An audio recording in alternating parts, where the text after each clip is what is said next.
Every leather hide has its special natural characteristics, just like the human skin. You need a lot of experience to see these natural characteristics or to know how to treat the leather. What is a natural characteristic and what isn't? There are scars, there are arteries, there are differences in structure, and there are warts. With time, you really develop an eye for the leather. The tensioning table is inflated and the leather is stretched so that every natural characteristic is visible and can be clearly marked.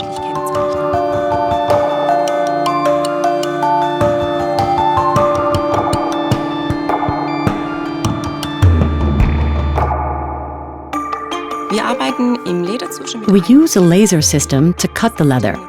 It's the most technically advanced way of cutting leather to quality. The advantage of this laser cutter is that you can work with these freely movable laser projections, giving you an overall view of the leather. Then you can still decide, right, I can move the templates on the leather another centimeter to the left or right. I could cut a bit further into the seam, a small natural feature. A machine wouldn't be able to decide that. That's something that still has to be decided by the human being. Where do I place this feature on the leather?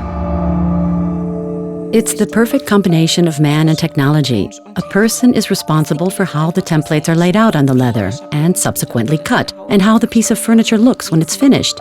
You really have to work very, very exactly and precisely, not just as far as the natural features are concerned, you also have to pay attention to fit and accuracy.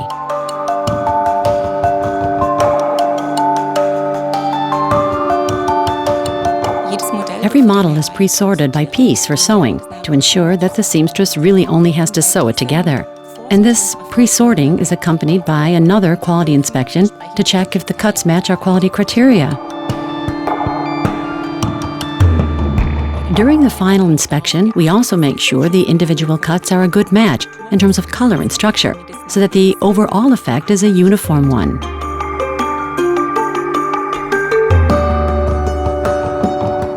Leather for me is a feeling. I've been working with leather for almost 20 years, and at some point, you really start to love the leather.